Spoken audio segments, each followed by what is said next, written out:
새로 나온 세법 개정안 김동현 기자와 더 자세히 짚어보도록 하겠습니다. 앞서 리포트에 저희가 정리를 해드렸습니다만 눈에 띄는 부분들 개괄적으로 좀 정리해 주시죠. 네, 이번 세법 개정은 경제 활력, 민생 경제, 미래 대비, 그리고 납세 편의 등 크게 네 부분으로 나뉘는데요. 방대한 내용 중에 국민적 관심사가 집중됐던 주요 개정 사항 네 가지 포인트를 중심으로 살펴보겠습니다. 먼저 혼인에 따른 증여재산 공제 신설 부분입니다. 증여재산 공제 한도를 보면 배우자는 현행 6억 원 동일합니다. 직계비속에서 직계존속, 그리고 기타 친족의 증여도 각각 5천만 원과 1천만 원으로 현행과 같습니다. 그런데 개정안에 따라 앞으로는 기존에다 혼인공제 1억 원이 더해집니다. 공제 규모가 크게 늘어난 겁니다. 예. 그러니까 뭐 남편, 부인 1억 5천씩 1억 5천 최대 이제 3억인데 근데 좀 논란이 될 만한 부분이 그러면은 요즘에 이혼율도 높은데 결혼했다가 헤어지면 어떻게 됩니까? 네, 이런 경우에는 반환 특례가 적용됩니다. 받았던 돈을 다시 돌려줘야 한다는 겁니다. 네, 3개월 이내에 다시 반환하면 처음부터 증여가 없었던 것으로 됩니다. 구체적인 범위는 대통령령에 따르고요. 현행 공제 한도 5천만 원은 2014년에 정해졌는데요.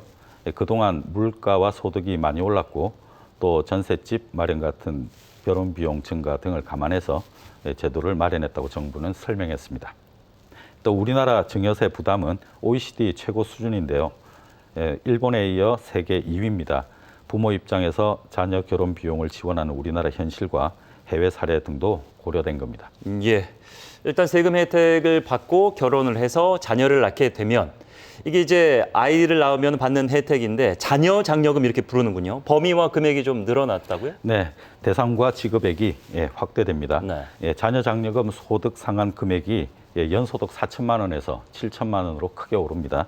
그리고 최대 지급액도 자녀 1인당 80만 원에서 최대 100만 원까지 인상됩니다. 예.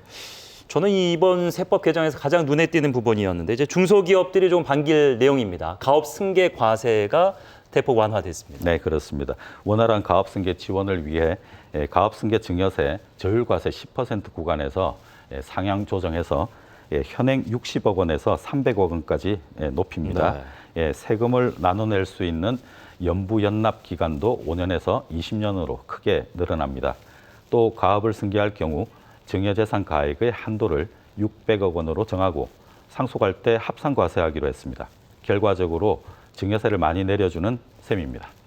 예. 현 정부의 어떻게 보면은 의지가 좀 포함된 이번 내용인데 영상 콘텐츠, 뭐 K 콘텐츠 이런 얘기가 나오면서 세제 지원이 되는군요. 네. K 콘텐츠 산업의 글로벌 경쟁력 확보를 위해서 영상 콘텐츠 제작 비용에 대한 세액 공제율을 대폭 상향합니다. 현재 기본 공제율은 대기업 3%, 중견기업 7%, 중소기업 10%인데요. 이를 크게 올려서 대기업 5%, 중견기업 10%, 중소기업 15% 수준으로 정했습니다. 여기에 덧붙여서 국내 산업 파급 효과가 큰 경우 대기업과 중견기업은 10%, 중소기업은 15% 추가 공제도 가능합니다.